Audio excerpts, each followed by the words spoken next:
Le premier reportage qu'on vous présente aujourd'hui se passe du côté de l'Ange Gardien. Le 15 août dernier, c'était l'inauguration officielle du terrain de soccer synthétique, une infrastructure qui a été construite au coût de 1,9 million de dollars. Plusieurs élus de la Côte-de-Beaupré, les représentants de l'Association de soccer des Premières Seigneuries et les partenaires du projet, dont la Caisse des Jardins de la Côte-de-Beaupré, étaient réunis pour l'occasion à l'Ange Gardien. Voici le reportage qu'on vous a préparé. Oui, c'est un moment important. C'était très attendu depuis plusieurs années. Donc aujourd'hui, vraiment, là, on est vraiment fiers du résultat et de l'aboutissement de ce projet-là qui était attendu depuis plusieurs années. Donc oui, c'est vraiment une fête aujourd'hui pour cette réalisation-là. En tant que maire de l'Ange Gardien et préfet de la Côte-de-Beaupré, qu'est-ce qui était important de souligner aujourd'hui en présence de toutes ces personnes-là? Bien, ce qui était important de souligner, c'est vraiment la collaboration des municipalités via le fonds régional. Donc, au niveau de la MRC, c'est unanime. Tous les maires, toutes les municipalités étaient en arrière de ce projet-là parce que la Côte-de-Beaupré avait besoin de se doter d'un équipement de qualité pour nos jeunes. Puis, tantôt, on disait justement, malgré le temps de COVID, on a 600 jeunes qui profitent de nos équipements sportifs sur la Côte-de-Beaupré. Puis en saison normale, on a déjà atteint des pics de 1000 jeunes, donc c'est important. Puis nous autres, on était fiers et justement, ça bénéficie à tout le monde sur la Côte-de-Beaupré. Ce matin, c'était important de souligner l'apport de tous les collaborateurs. Oui, absolument. Desjardins est avec nous, Desjardins de la Côte-de-Beaupré. J'ai souligné aussi le travail et la persévérance du conseil municipal de la municipalité de l'Ange Gardien parce que c'est des projets qui sont quand même porteurs et aussi c'est des projets qui sont... Il faut être convaincu, être convaincant parce que c'est des projets de longue haleine. Mais aujourd'hui, quand on voit le résultat, bien, il faut être reconnaissant envers nos élus, justement, de la Côte-de-Beaupré et de la municipalité. Quelles sont les principales utilités? Là? Bien entendu, le soccer, les jeunes jouent derrière nous, mais pour la municipalité, là, je présume qu'on l'utilise aussi pour les loisirs? Oui, pour les loisirs, bien, on voit que c'est un grand carré vert, donc c'est agréable.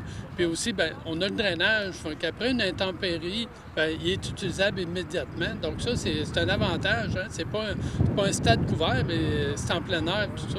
Donc, il est très apprécié. On peut jouer pour les jeunes du camp de jour, du terrain de jeu, peuvent l'utiliser pour différents jeux qu'ils font ensemble. Donc, ça a été apprécié aussi de la majorité des gens. Et on va développer autour de ça aussi pour qu'il soit utilisé au maximum et qu'il y ait le plus de gens possible qui en profitent.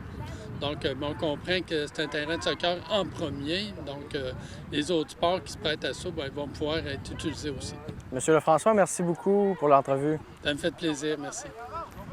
Carlos, parle-moi de cet équipement-là, le terrain de soccer synthétique. Qu'est-ce que ça apporte à l'association de soccer là, ici sur la Côte-de-Beaupré, à l'île d'Orléans? Bien, premièrement, on est super content d'avoir enfin un terrain synthétique. Là, puis ça va nous allonger, ça va nous permettre d'allonger la saison. Là, autant d'hiver, puis d'été, pardon, bien, de commencer la saison d'hiver également. Donc de faire des entraînements plus longtemps. Là, au Québec, là, on a un hiver, on a un automne assez frais. Donc avec le synthétique, ça va, comme je le répète, là, nous permettre d'allonger et de jouer beaucoup plus longtemps là, au beau sport qu'on aime, qui est le soccer.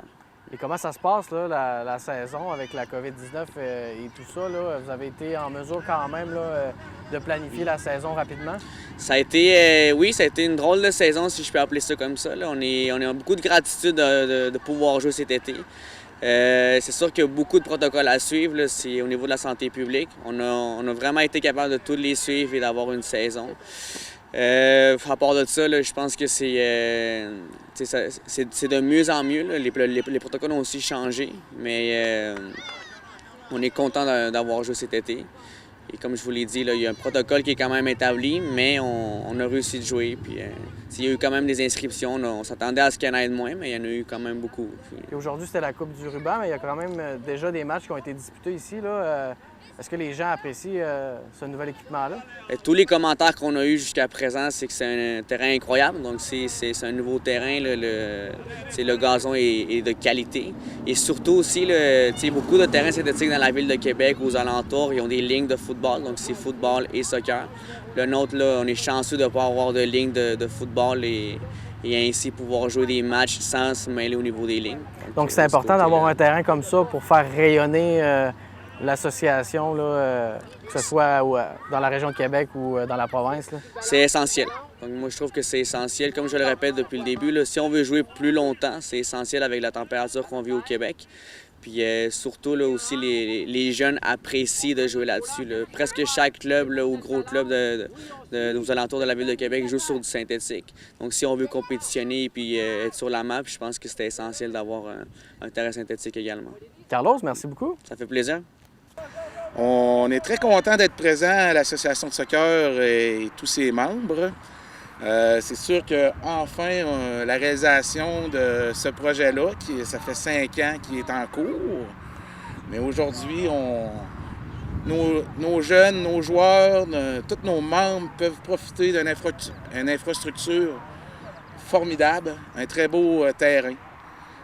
Nous sommes très fiers, puis je voudrais remercier tous les participants, autant les partenaires, les élus, les membres d'associations qui ont participé au projet.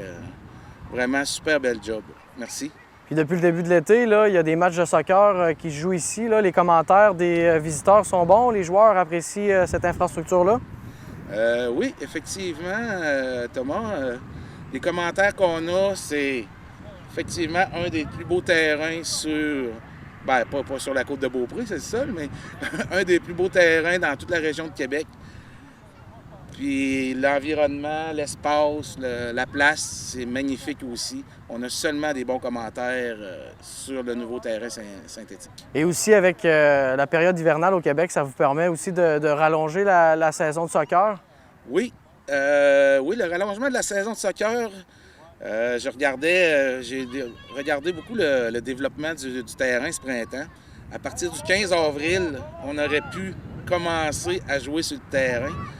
Puis ça va étirer ça jusqu'en novembre, dépendant des températures et de la neige, mais on va pouvoir améliorer énormément de 3-4 mois tout le temps de pratique pour être fin et prêt pour nos saisons, peu importe, intérieures ou extérieures. Cette année, c'est une saison qui est marquée par la COVID-19. Là. Est-ce qu'on a quand même réussi à avoir beaucoup de joueurs? Là? Est-ce que la plupart des joueurs sont de retour cet été?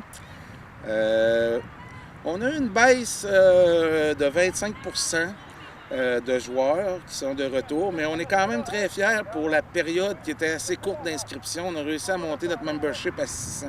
À 600? 600 joueurs. Normalement, on tourne autour de 800, mais on est quand même très, très, très, très satisfait parce qu'il faut se rappeler qu'en mars, on ne savait même pas si on aurait eu une saison.